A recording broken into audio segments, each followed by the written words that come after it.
ตอนนี้บรรยากาศกำลังเสริมประสุตอนนี้สาวทอนจันทร์แจ้งเพื่อนเราบอกเลยสาวทอนจันทร์ ลมแล้วเมื่อคืนนี้ บ้วนสาวหน้าไส้ กับเพื่อนนี่นะทรง เลี้ยงเนาะ ทรงรายละเอียดมาก สาว ทรงเพลงมากเพื่อนเลยทรงมาก สาวมันเกินยังโค่อยสาวเหลี่ยมันหน้าบูฮักสีดำเอ้ยแต่เพียงที่นี่เรียกลำดับเดี๋ยวแจ้งมาเป็นเรื่องเพียงเมื่อไรยังมันต้องเย็นยังเหมือนแจ้งมาด้วย นักร้องให้บ้านเนี่ยกูสิไปอยู่เซลล์เลย ผมมาจะเอาสามเพลงผมบอกเอา กูขึ้นช่วงไหนวะ อันนั้น ผมมีดิสทั้งจังหวัดไทยกูขึ้นช่วงไหนวะตลอดของ เพราะ บ้า ว่างานวันที่11นี่ก็คือใช่คือจันพ่วงนี่เป็นผู้อุ้มคนนะครับเจ้าแล้วเราเรียกอุ้มคนผ้ามวลแบบอุ้มคนเดินเราเจอเป็นเราเจอเป็นอยู่กับไฮเราหันให้เวียคนนั้น เราถนัดเรื่องเกี่ยว ต้องใส่ไอ้บ้าแล้วถอดแล้วถอดแล้วกินเจียวคือแต่ว่ากันสิไปหายิ่งสักกุมสักปลายาวเราไปนำมันมีวัดเจียวมีวัด สัตว์ป่าสีดาแล้วคือที่เราไปยามสิ เอามาไทย6 บาทเลยเอาเลยคือเปิดถอดที่เขาถอดรถโอ้ยบนน้ำน่าสำคัญ ให้เขาเป็นยังไง สามใบหนึ่งเพื่อน เอา1 2 3โอเค เอาใบหนึ่งเพื่อนมันต้องมีเสียฝุ่นทับนอก ไปมากๆประชุมของสปอร์ต มันหนาสมอง เป็นประชุมของภาษีชุดใหญ่พวกนั้น ชุดภาษี พนักงานภาษีคือเราเนี่ย ภาษี มัน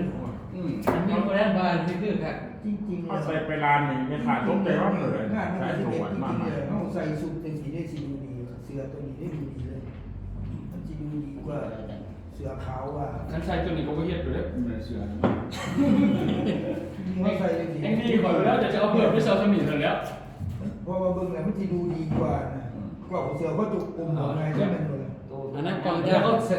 เขาอาจารย์นักก ท่า อง แข่งท่านั้นหนักจ้ะ อาจารย์1 2 3เพราะว่าเขาโคตรน้ำเด้1 2 3ห้ามเปียกก็ทีลงมา เอ้าแสดงว่า ห้าปีอ่ะ ห่านเขานี่เละอุ้มเปียแล้วที่สั่นมือ ไล่ เขาแล้วคือ เขา เขา เอาน้องให้เขาเห็นเพราะอะไร เอาบางงานเขาจัดอยู่เนี่ยบางงานเป็นยังไง โอ้ เว่ เขามาคือฟ้าแปลงรถหนักอย่าง โอ้ยใส่ ก็ไม่จะบอกเครื่องเสียงเขาเขียนเวทีก็หันมาหันไม่ยุ่งกันนะยังเงินก็ลินได้ผมเป็นยังตัวบนเครื่องเสียงเขาเด็ก ซ้ำไว้รุ่นเป็นตีนฟ้าแปะนะเอ้ย ใครบ่มีผู้ห้ามบ้านล่ะนี่จะบอกคำใดกับคำเกียรติ แต่ว่าเกิด แบบนี้ ทำหวานจะกินมากเลยมากกว่าทำหวาน ดีนะเสือกจองเอวไว้บนจักรแล้วมันนี่ว่า บ่มีห้ามบ้านมีแต่ห้ามเกียรติกับห้ามใดเขาเรียกต่อเขาเรียกต่อคือตัวห้องเช่านี่เนาะที่ว่าห้องรวมกันเนาะเกี่ยวกับได้เนาะเกี่ยวกับตัวเช่าเสร็จคือว่าเอารวมกันว่าครับ ตัวรู้เอาเศร้าเส้นรูปกันเนาะ รวมกันตามปกติตามก่อนบุญเนี่ยหมู่บุญปีเป็นอะไร โอเคตามนั้นแหละ แล้วก็ถึงแผนไม่มั่นนั่นแหละตามระบบของตามเย็นตัวลงพื้นที่อะไรตามปกติกฎหมายหรือว่าคือตามพื้นที่เอานะส่วนว่าได้ทั้งหมดที่เกิดขึ้นกับมุกเขาเป็นได้เลือดงอกหรือแผนแต่ละซ้ายเอาคือบอกเขาออก วันนี้ทั่วจัด S3 จัด S3 นี่เพราะว่าอันนั้น S3 ตัวหน้าไปตัวอย่างคือคณาจารย์จัด S3 เนาะจัด S3 มีบริษัทเนาะมันเกี่ยวกับ OPG จัด S3 อยู่บริษัทนี้บัดนี้ตัวหน้าไปเฮาก็สิกู้ใน 45%เหมือนในที่นี้หมายความว่าเฉพาะมือน่ะอาจารย์ได้มีส่วนร่วมอย่างเงี้ยตัวนี้นี่ผมก็เลยสอนได้ป่ะยอดอาจารย์เพราะว่ามากเขาต้องมียอดแล้วเขาจะมีโปรยเขายอดที่มันไม่ว่านักเรียนเนี่ยเขามีการสืบมันนะเขาจะมี40%ยกเว้นไอ้ตัวครับวิชาการคุณไปของเราเนาะแล้วแต่ไม่ว่าล่ะแต่ยังคือสูตร ASB เขาไม่มีส่วนอร่อยบ่ตอนนั้นปกติปุ๋ยกับปกติไปเป็นเม็ดนะแต่ว่า 45% อาจารย์ 45% นั่นทุกงานที่เป็น S3 อาจารย์ที่มีส่วนร่วมที่ตามกฎเอา 45% คุณมาพูดนะมาหารกันที่คนอยู่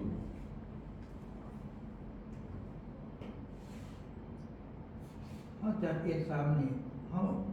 บ่ต้องเฮ็ดแบบ2มื้อดีบ่ มันก็บ่จบเลยเนาะ เขาเฮ็ดมื้อเดียวเพราะว่ามันผู้ที่เขามาร่วมสั่นล่างนี่คือยังเอายกตัวอย่างไงว่าผมสิขนคนมาใส่รถหุ้นใดมานี่แหละอย่างน้อยๆ20คนนี่แม่นบ่เป็นหยังผมจังมีคนมาลงมันเพราะว่าเอามาแล้วบัดนี้เขาจะเมื่อเขาก็ต้องพาเขามาส่งเดียวเขาบ่ได้เมื่อบัดนี้ อาจารย์ มันก็เลยเป็นปัญหาประเด็นว่ามันเฮาบ่สามารถสิเอาเข้ามาแบบ2มื้อคือเฮาได้ดีกว่ามัน บ่ได้อาจารย์ต้องขอใจสิแบ่งอาจารย์ตัวได้ S1 ตัวได้ S2 ตัวได้ S3 ผู้ได้ S3 เขาคือนักเรียน S3 อืม ผู้นี้ต้องอยู่เขามาอยู่บ่ให้มันจบแล้วมันก็บ่มีสิทธิ์มันจะเป็นบริหารแต่ที่เสียถึงว่าน่ะเขาต้องแบ่งอาจารย์ S1 OPP เลยเนาะตัวนี้ก็คือพวกที่ OPP ต่างหาก อาจารย์มาสอนอาจารย์ก็เบิ่งหัวข้ออาจารย์จัดวันเสาร์บ่วันเสาร์ก็ต้องมีหัวข้ออาจารย์ก็ได้ เขาก็ร่วมกันกับพวกเขาจัดให้อาจารย์เป็นคนพาอาจารย์วันเสาร์บ่อาจารย์ก็มาเฉพาะวันเสาร์กับเขานี่จัดกันเดียววันอาทิตย์อาจารย์ก็มาใหม่อาจารย์มาสอน เออ เรียกได้ว่า เดี๋ยวมาก็หนักเด้ ตัวนี้ก็แล้วแต่อาจารย์มาถ้าอาจารย์กับอาจารย์ก็ร่วมกันมาเอาเองงานตัวนี้ผมเอาหัวข้อเด้อไอ้3ตัวนี้เพราะว่าแต่ละรอบมันบ่เป็นอันเดียวกันนี่ผมมาหัวข้อเนี่ยอาจารย์เพราะว่าอาจารย์บ่สอนเขาก็มีคนสอนอาจารย์เอาซื่อซะฉะนั้นเอาจังซี่มันต้องมาว่ากันเพราะว่าหลักสูตรมันบ่จบเลยเพราะว่าคนบ่ให้จะจบก็ซื่อเลย มันต้องว่าอันงาน แม้ขนาดรอบ1,000มาบ่รอบมาเขาบอกว่าให้ตัดซื่อมันจะบ่ได้จบเลยไปเบิ่งเอกสารมันไม่จบซ้ํเขาก็บ่ให้หยังแหละที่จริงบ่ให้หยังแหละคงจะว่าซั่นบ่แม่นมาตัดเสือแล้วก็เลยบ่แม่นนั่นน่ะเลยฉะนั้นพวกเขาเข้าใจผิดกับเข้าใจไปบ่เข้าใจกับเอาเสือไปทิ่มมันน่ะเขาบ่ว่าหยังนะฉะนั้นคือตัวอย่างคืออาทิตย์อาจารย์เอา S1 เนาะบ่พี่อาจารย์ก็สิเอาแล้วอาทิตย์นี้อาจารย์ S1 แสดงว่าอาจารย์นั่นบอกเรียกก็ได้ว่าเจ้ามาอยู่แล้วแต่ก็บอกกันสิมีหยังสอนนิดนึงหั่นน่ะก็แล้วแต่นะจะโอเคเสาร์นี้นี่ผมจะสอนเด้อว่าเสาร์หน้าบ่มีอาจารย์เป็นคนอื่นเรียนบ่ก็ได้อาจารย์หมายว่าอาจารย์เอาพามาวันเสาร์ตัวนี้คนเป็นคนใหม่เนี่ยแต่ว่านักเรียนเขาที่มี S3 เนี่ยมันเป็นพวกที่มาเนี่ยเพราะว่าคณาจารย์เราร่วมพอ S3 มาใส่กันก็ลดดิเขาก็บ่นับแล้วมันลดคือกับมันบ่แม่นนำกันดิมันคนละอันกัน มันเปลี่ยนมือเฮ็ดได้เนาะ ครับรู้ใช่ไหมโอเคแสดงเลยเนาะแสดงที่ S3 คือ S3 อาจารย์ถ้าสำนักศูนย์มันบ่จบที่ไหนสิว่าเฮียนไปซื่อๆมาตามหนึ่งบ่ได้ใช่ไหมบ่เป็นประโยชน์ในสิ่งนี้ลองมากัน การเฮ็ด S1 อยู่นี่ก็คือเฮ็ดแต่ S1 ครับ พวก S3 ต่างหาก แม่คันนี้เลยจ้ะอาจารย์ก็มา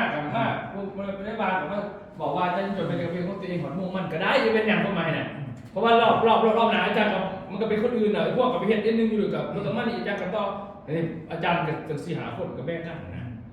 ให้มันคนอ่านเพราะว่าตอนนี้ผมขึ้นแผนว่าเพราะว่าน่ะนี่เนาะก็ตามพวกเนาะที่เฮาบอกกันนี่เนาะนะมาขึ้นแล้วว่าเฮาต้องสิปั่นกันจังไดเพราะว่าตัวนี้อาจารย์เป็นได้ทราบแล้วว่าตัวนี้อาจารย์จะไปปั่นเขาขึ้นมาจังไดมันสิบ่มีโอกาสได้ปั่นเพราะว่าคนนี้แม้ว่าเขาต้องปั่นผู้บริหารปั่นคนนี้ขึ้นมาเป็นนี่โดยที่ว่าเขาเฮ็ดS1กับหลักเป็นนะแต่ก็เลยว่าผมก็เลยว่าสิเฮ็ดเป็นหลักสูตรเฉพาะเอากรรมการที่ 100% นี่มาที่สอนได้หมายความว่าเจ้าต้องสมัครจับไม้อยู่ต้นหน้าโคตรได้คันว่าบ่พอจะไม่เฮียนตัวจบดอกเขาสิมาว่าเอาไปแล้วมันแล้วคืออย่างอาจารย์เอามีมานี่บ่จบเพราะว่าเขาบ่เหมาะบ่แม่นเราเฮ็ดบ่เหมาะบ่คิดอะไรเราหันเหมาะกับตัวเราเป็นอาจารย์ต้องให้เราเป็นนี่อาจารย์เป็นกรรมการกับว่านี่อย่างอื่นก็ไปเฮ็ดเอาสินเบอร์สตาร์โกสตาร์ไปเงินไปนะก็ได้เงินแสนนึงนี่สตาร์ก็ได้กันไป15,000ดิจ้ะมันก็นิวสตาร์อะไรกันนะเข้าไปนะ ผมก็บอกว่าจะเป็นกรรมการอันดีแล้วผมว่าจะเป็นแนวอื่นแต่ผมว่าเอาซ้ำนั่นแหละผมว่า การกระเพียนได้แสนนึงอาจารย์ที่ให้ได้3แสนเนี่ยแสนมันก็มีสูตรไปคือกันอาจารย์บอกผมไปทางมันอยู่แพงเงินดิแต่ว่าตัวแพงอย่างนี้บอกดึงขึ้นมาสุดท้ายมาเขาสิเลิกย้อนว่าเฮาบ่ได้ย้อนเขาตัวอย่างคือไอ้ย้อนนี่ฮอดไปซ้ำนี่ให้เฮ็ดคือเดียวกันลาบเลยคือมันนี่ก็บ่ได้คือมันนี่ก็มันเป็นไปบ่ได้บัดบ่ฮอดนี่ก็จะคือหมู่บ่ได้ก็ชอบแต่บ่ย้อนเลยเขาบ่ได้เข้าใจเรื่องอื่นนี่จ้ะฉะนั้นพวกแพนนี่บ่แม่นทุกคนจะได้ขึ้นมาคนที่เหมาะสมเท่านั้นขึ้นมาแต่ว่าครับโตนี่ว่าเฮาสรุปแต่ว่านี่ว่าว่าโตแผนเงินนะอาชีพสตาร์โกสตาร์มันจะตัวนั้นคือขึ้นได้ทุกคนเมื่อมีสายความเห็นบางคนเขาอาจจะบ่มีความสามารถนี่บ่มีความสามารถนี่จ้ะแต่เขาเอาคนมามีความสามารถนี่สายกว่าเขาก็สามารถขึ้นได้สูงสุดคือกันนะจ๊ะไม่ว่าเงินหลายได้กันนี่ได้บ่ฉะนั้นตัวนี้บ่ต้องอยากเป็นทุกคนบ่ต้องอยากเป็นทุกคนแต่ว่าเอาคนที่เหมาะสมมากแต่มันก็มีเงินในตัวนั้นบัดนี้บางคนบ่ได้ตอนนี้ก็บ่ต้องเอาจะไปเอาสายครัวเป็นพังกันนี่เนาะแผนมันก็มีไว้แล้วนะก็ได้ว่าตอนนี้นี่คันสิอาจารย์ขึ้นบ่ฮอดนี่ขนาดนี้อาจารย์สิไปเฮ็ด S3 ปั่นในจังหวะนี้เนาะปั่นนี้ว่าตัวนี้มันสิปั่นจังไหนผมก็เลยมานั่งคิดจะว่าคนลงในกลุ่มสับ เงี้ยอัน บอสก็เลยว่าส่งเสริมเหมือนนะผมก็เลยว่าเสียสิจับนี่แหละใน BP Metric BP Execution Metric นี่แหละผมจะเอาคนจากตัวนี้อาจารย์มาเนี่ยเป็นบริหารโดยที่เอาคนที่เหมาะสมกับพอไม่ว่ากับหมอไม่มีกับหมอผู้ได้หมอไปเดี๋ยวผู้ได้หมอพอสุดท้ายหมอพอเราไม่ได้หมอพอพวกเนี่ยเขาบอกหมอหย่อนเนี่ยเขาบอกหมอหย่อนเขามีถึงหลักที่เขาบอกคือพอวันเวลาคอยจัดคอยอาชีพบริจาคเข้าทิศได้ให้เข้าใจคอยจัดคือเขาจัดในสิผมคอยจะเอาคนหน่อยกว่านี้ แต่ว่าพอซื้อให้หมอไอ้นี่ พอสุดท้ายหมอพออย่างพอเฒ่าจนตีเห็นกับหมอ ความรู้มี แต่ว่าต้องพันมาซ้อนแต่คอยเองคน เดี๋ เดี ย ยว ว มันได้หรอวะ เขาบอกเขาหักข้อทุกไปเลยทำไมน่ะหมอไม่อย่างเพราะว่าเขาบอกปุ๊บคนเปลี่ยนจะไปจับแจ้งตัวพี่แรกๆผมก็ต้องบอกยังไงเขาจะคอยต้องด่าได้บอกเขาจะออกเขาต้องบอกเขาจะได้จะโอเคบอกนะเขาจะโอเคปุ๊บแล้วก็มาแล้วก็ตอนนี้เขาอยากประสุ่มพวกนี้จะกรอบหนึ่งแล้วก็มาขาดเอาไพ่สมาเนี่ยนะเพราะว่าคอยซ้อนวันพุธกับวันพฤหัสทีบางเที่ยวมันเอาพุธพฤหัสออกเพราะว่าเขาก็ต้องเรียนด้วยกันเขาก็เอาวันเสาร์ที่ขึ้นกันแล้วเขาเอาเสาร์เท้าใช่ไหมเขาไปนะแต่ว่ามันต้องเที่ยวเขาเอาพุธนี่นะวันพุธพฤหัสในด้านก่อนนะผมอยากเอาบุญเจ้ามากที่ติดตัวเองคือเอาคนที่สมัครหลังจากเขาซ้อนเรียนเห็นไหมว่าพอซ้อนนี่ผมมีกำหนดสอนพอซ้อนทฤษฎีก่อนเข้าใจแล้วเขาจะเอาลงอย่างนั้นไปนอนไปเสียต้องขอไปแขวนได้ต่างๆแบ่งกันไปเพราะว่านั้นพอจะซ้อนเนี่ยจะบอกสักว่าวิธีเอกลักษณ์ที่ไหนจะพอซ้อนจะเอาจะไหนว่าแต่คอยกระเสียนเอกสารให้เจ้าบอลได้สิเปิดจะไปเฮ็ดเองเปิดสมัครเฮ็ดวีได้ปุ๊บเฮ็ดมาต้องไหนใช่หรอเปิดS1เฮามีติ้งนี่นะโฮมเซลเนี่ยจบแล้วจาก OVP เองในปุ๊บขอตั้งสูตรเลยอันนั้น แต่ว่าผมก็แน่เห็นแต่พอสุดท้ายคนเดียวเนี่ยผู้อื่นโมเมนต์เลยนะเราสามารถเป็นตัวนี้ได้ ตัวนี้ไหมก็ ว่า ว่า สีสวรรค์กับใครเนี่ยมือฟังมือบรรยายเหมือนแต่ว่าก็ยังบทนั้นอันนี้ บอกก็ไม่ก็คือเราสิติดตรงที่อย่างรับเล่าเพราะว่าเวลาไปโรงเรียนขอจะไปยังไงนี่คือปัญหาวันไหนเป็นยังจะมาบรรจบกันนะจะไม่รู้ว่าได้ในแหล่งวันนั้นนี่คือบิวนี่ก็ต้องมีอย่างเรื่องนี้อันนั้นนะเรื่องเจ๊สิเนี่ย บิวนี่ เพราะว่ายังไม่ โอกาส ตอนนี้เขาต้องดึงจากนี่ขึ้นมาหนีนะตอนนี้นะฉะนั้นเบิ้งที่ของเจ้าเองว่าไพ่ที่เหมาะสมในการเขาพอจะเอามา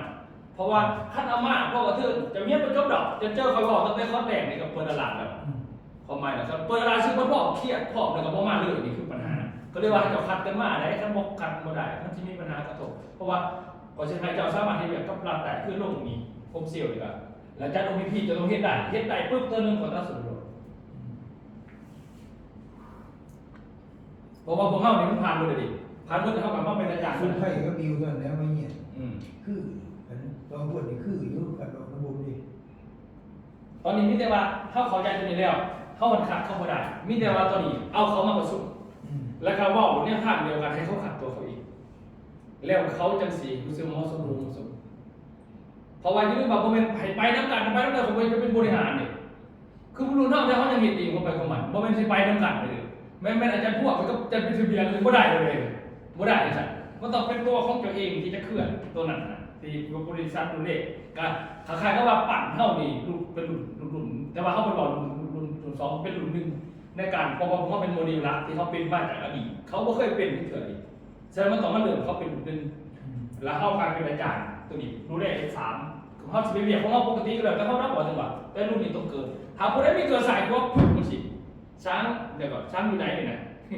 ใส่ก้อนใส่นี่เป็นเจ้าขึ้นมาท่านจะเป็นยังไงบ้างเห็นบอกเพราะว่ามันเป็นบริษัทที่ว่าลูกที่มันบ่มีความกังวลจากลูกที่มันบ่มีสงสัยอัพไลน์หรอกเพราะว่าระบบมันเห็นแบบนั้นแหละมันไม่มีสงสัยว่ามันเห็นไปไม่ที่ไหนมันจะบ่มีสงสัยแบบนี้เพราะว่าระบบมันเข้าหาประโยชน์ในสิ่งที่เขาทำในหน้าที่คือเรามันมีตำแหน่งบทบาทหน้าที่ของเขาฉะนั้นบ่เป็นไผที่ก็มาได้แต่ว่ามันต้องมีวันนี้นะหาวันประเทศจะบ่มีบ่ว่าสัก10 คนว่าหาอีก5 ปีเท่านั้นเขาคือวันอะไรบ่แม่นว่าทุกคนจะได้เป็นแต่รอบนึงอาจจะเกิดคน2 คนตอนนี้เขาจะประสบเขาเหมือนได้ครับศีรษะ 3 คนนี่ก็ลาย แล้วก็ทำถ้าเกิดสูตรถ้าเกิดสูตรบริหารอาจารย์สูตรบริหารขึ้นมาจะหาคนใหม่เนาะ สู้ว่า จะขึ้นมาพวกกำลังขาด สมมติยก BTC ยก ATP ซ้ำซ้อนลองเลยมีบริหารเปิดจะหาที่3ต้องลายเราบริหารถ้า ถ้าเกิดบริหารคือหาอาจารย์ S3 เขาต้องจัดเดือนละเทื่อแต่ว่าบ่ให้ปนกันหมายความว่าผู้บริหารนี่3 คนนี่นะจัดรอบนึงอีก3 คนจัดรอบนึงพวกนี้ก็ถ่ายอีกก็เขาเห็น มันใช่ได้ขนาดบ่ขนาดน้ำนั่นยกเดือดดึงบ่ขนาด เพราะเฮานี่ค่อยเกิดไปคือว่าเนี่ยเฮาบ่เฝ้าไว้แต่ว่าคันมันติดเลยมันติดเลยคือจะว่าเฮาสิประชุมเขาบ่ได้ ท่านที่ประชุมเขาก็นี่แล้วเอาค วัน น นี้ได้ว่างกันจนเช้านี่ที่ว่าดูคอร์สนี้คอร์ส SGP นี้ดูเอาเพราะว่าตรงนี้เลย เขาก็สั่งก็เอาวันที่ ตัวนี้แล้วที่ว่าที่เราส่งมาคือตัวนี้นั่นคือรูปการพ่อบอกว่าเป็นจังได๋ยัง เนาะเฮาอยากประชุมเขาซื่อๆเพื่อบอกเรื่องนี้นี่นะเฮาสิบ่ซั่นบอกเลยบอกว่าเรื่องนี้แหละบอกเรื่องเอามือเดียวนี่นะเราบอกแล้วกันคัดใครสิมาเฮียนดูนะเอาซื่อๆนะจะว่ากฎมันเป็นจังซี่ได้นะจะต้องเข้าใจจังซี่ได้นี่นะ เอาหาพวกนี้ก็ได้ เอามือเดียว มันเป็นทีพี มันบ่ได้ครับเอาพวกคือสั่งเอาเดือนหน้าวันเฮาอยู่ร่วมเขาเดือนนี้ วันเดือนนี้ก็เอา26 27โดดแล้ว 26 26 27มันก็คือ ถึงมือสอบ เดือน2พี่ โอ้ยยังเอาจังซั่นบอก พวกนี้เขาก็สิได้มารวมสอบเพียงนั้น รวมสอบนะก็สอบรวมเต็มเลยเต็มเลย แบบว่าเข้ามาอันนี้เนาะ แม้นเขาก็มาปกติเขาล่มกันแล้วปุ๊บกับสอบต่อเขาแห่งอย่างมากนะจริงๆเขาก็แห่งอย่างมากถ้าเราตัวนี้หล่อได้จริงๆเขาไปอยากมากมันมีเหตุผลอยู่ยังไงยังไม่เหตุผลอยู่ ก็ได้ เอาชุบ2 มื้อบ่ลืมมื้อเดียว ก็ซุ่มมือเดียวซุ่ม แม่ ไปซ้อม แต่ว่าสอบมันสอบ2 มื้อ เขาบริประสุมบดมือดอกเขาประสุมขาเดียวหนึ่งเพราะมันบริเป็นไป เรา วาง เรื่ เรื่ อ อง ง พ พ อ ร เรื่ ด้ อ วย งตัวแค่ได้แก้คน เขามีเดียบาตอนนี้เขาเสียหับอันนี้บริษัทเป็นหลักสูตรนะไม่ให้มีแต่กฎมันเป็นจังสี่นี่ไพ่เน่ที่อยากเป็นที่ซื้อนี่นะถ้าอยากเป็นเพื่อให้ลงซื้อแต่จะต้องเข้าใจได้ว่ามันมีแบบนี้เป็นอีกคนที่ไพ่นี่ขั้นเราลงซื้อขั้นไพ่ประทัดพร้อมกับบอกเป็นยังบ่ได้เป็นยังเกิดขึ้นบอกเป็นยังนะเขาดึงมาก่อนเหมือนกันนะแล้วก็อธิบายตัวนี้เขาเข้าใจว่าจะไปเห็นตรงนี้นะที่ตัวนี้แล้วก็พ่อแล้วเราก็ไปสอบมาหมดเลย ตัวนี้เอาแต่เฉพาะกรรมการกับผู้นำทีมต้องหาว่าก รรมการอย่างเดียวเพราะว่าเขาเป็นกรรมการมองไม่สิ้นเลยนะเพราะว่ามันบอกเข้าใจไปนั่นหรอกขั้นเป็นกรรมการเดี๋ยวเอามาบ่ได้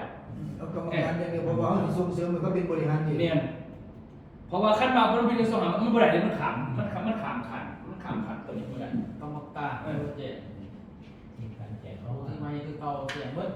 แม่แจ้งหมดเลย ก็แจ้งในกำหนด แจ้ กาง ร แจ้งหมดว่าเฮาสิอันนั้นประกาศทับแล้วเฮียนตัดสูตรตัวนี้ว่าซั่น วันนี้เวลาคือกรรมการที่ว่ามุ่งมั่นผ่านกฎคือสมบูรณ์แบบก็ได้ กรรมการสถาบันกฎ เนี่ยรถ จ จุ บ ก เนี่ยมันจบแบบอื่นทัดเดี่ยวถึงยังไงกรรมการเลยนะ มันต้องเฮียนแล้วต้องเฮียนจบก่อน แล้วว่ามาเลยว่า มาได้แม่น เดี๋ยวตัดสินใจเขาจะเป็นใช่ไหม มาเอามาก่อนเพื่อ ทำไมนั่นแหละคือรุ่นแก้วรุ่นแก้วรุ่นแท้ แก้วพวกนี้มันต้องกรรมการมันต้องเป็นที่พวกนี้เขาเอิ้นว่าเป็นอันนั้นชื่อเป็นอันนั้น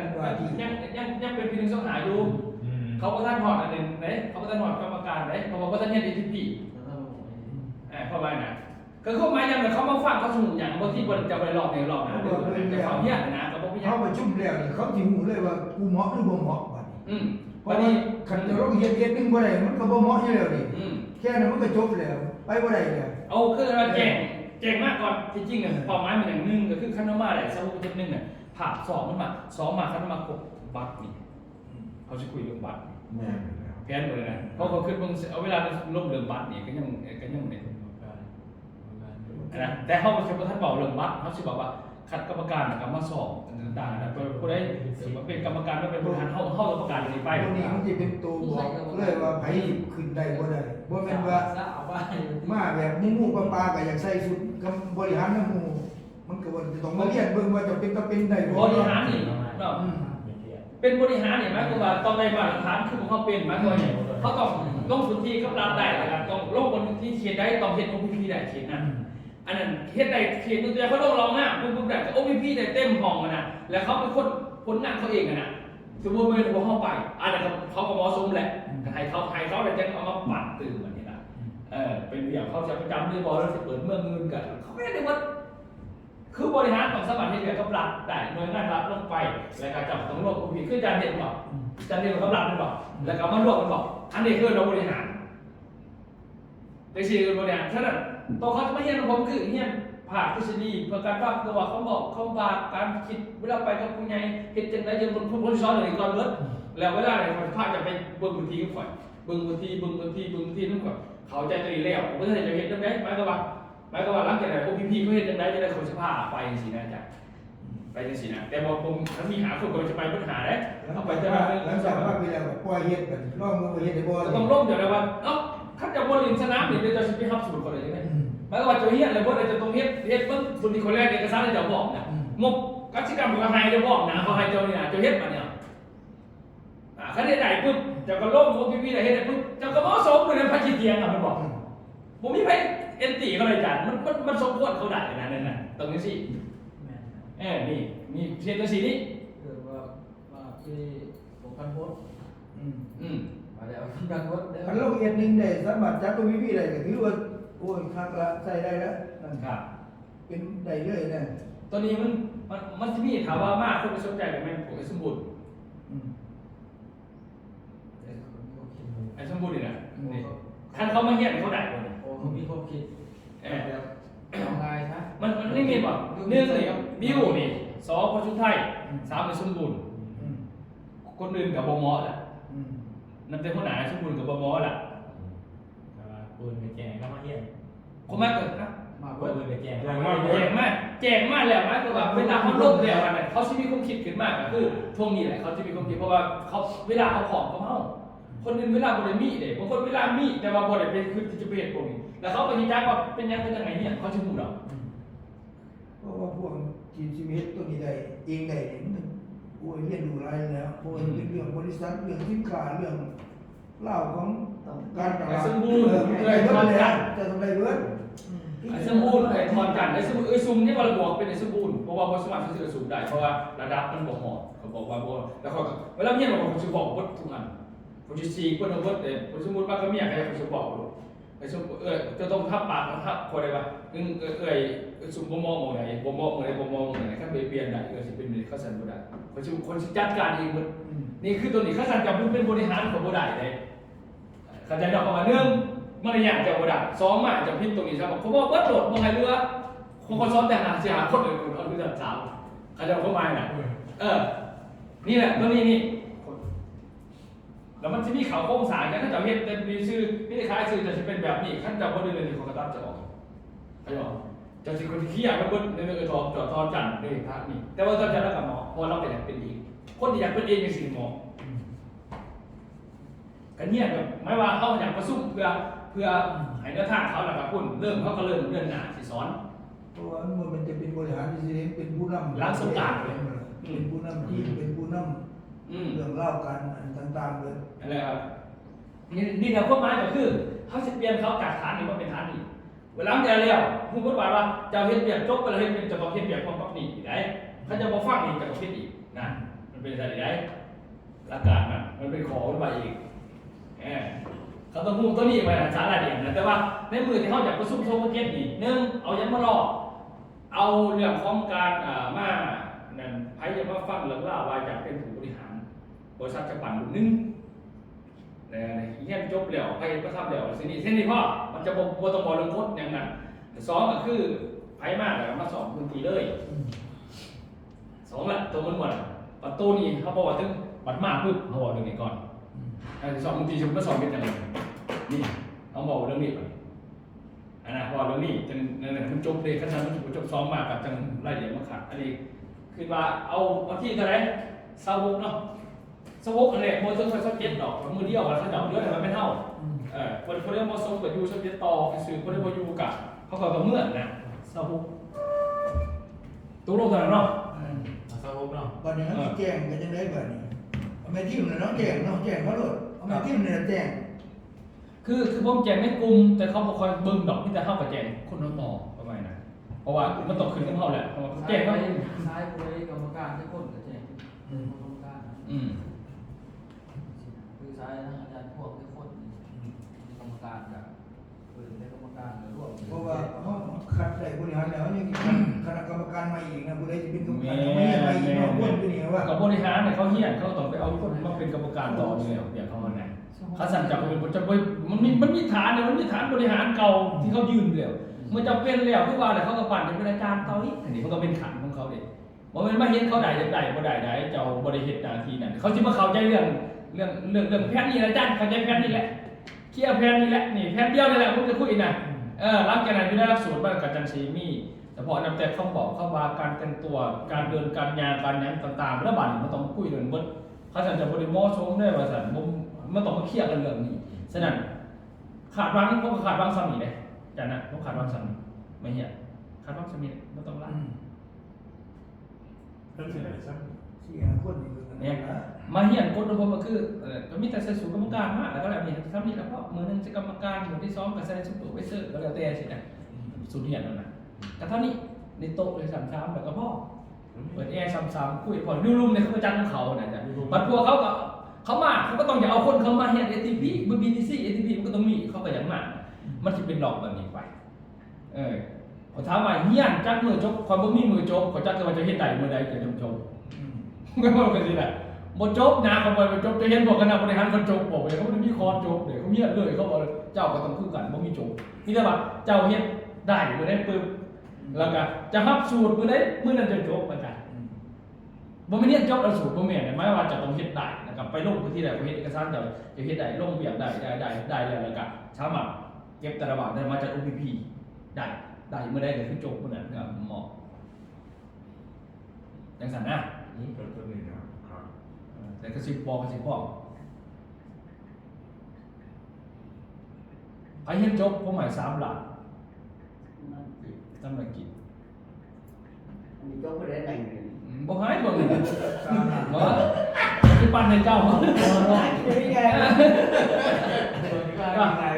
ผมจะเสียจันผมจะให้ไปเยี่ยมจบตามไปน้องผมได้เกิดได้จริงๆผมให้3ล้านรับเสียพ่อให้อีก3ล้าน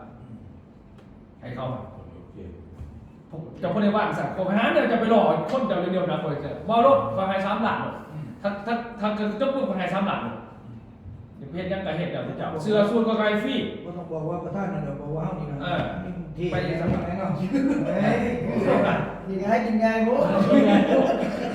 เขาจ้าเขาจะเขียนใช่ไหม เกียดเลย ถ้าจะเฮ็ดแบบนี้ได้จะไปพวกนี้นี่ประธานได้ประธานสอนแล้วประธานบอกว่าโอเคหมายอยู่3ล้านนึง แม่นั่นตรงนั้นแหละก็บอกว่าท่านไทยก็ติดยังไงตัวนี้ เขายังนั่นอยู่ ตัวนี้บางประมาณเนาะถือกล้องยืนจัด แล้วหมูที่ร้านดีกว่านี้ มันก็จะเป็นยังมันยาวมันจะเป็นยังเขาก็เอาเงินประธานแล้วไปให้เขา ร้านบอกให้อีกร้านถึงเส้นเองไม่รู้ กระเจนเอาเสียเอาคุยอยู่ก่อนลุง เจอดีดี คุยตะลุไปบ้างเลยเนาะ เปลี่ยนเดือนต้น ไม่เขาก็ถีบเพื่อนขนาดนั้นจ้ะนะ เพื่อนเลยคิดหมักค้างนี่ เจ้าพระเจ้าว่าในอดีตแล้วมันเมียทหารไม่ใช่ผมประธาน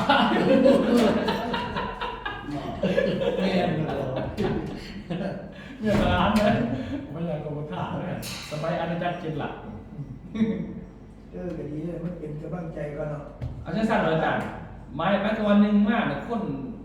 มันก่อนโดยความมันไก่สติอาจารย์สั่งไม่ปะตัดสูตรปุ๊บเปลี่ยวมอบสูตรแต่ผมหมายเลยอาจารย์สั่งผมหมายเรา มันจะได้เรียกจริงๆจะได้เดือนนี่เนาะมันจะได้อ่านกันจริงๆ เกิดมันจะค้นกันแล้วแต่หายหมดแต่ขั้นเกิดกูคุ้มกูจะส่งไปประจำเมืองหนึ่งมือหนึ่งอยู่นะแต่ยังว่าเปิดตลาดเมืองนี้มือหนึ่งวะเขาประจำของเขาเนี่ยมันเกิดเพิ่นนี่ยังบ่ทันหูเรื่องอยู่ป่านนี้26 27แต่ยังว่า26 27เอาจังได๋ดี ตบล้างอาจารย์ตบล้าง ตบล้างก่อนบึ้มเลย ปั๊มที่บ้านดูปั๊มเลยนะ เรียกนิดๆเลยออกมาบ่ต้องล้าง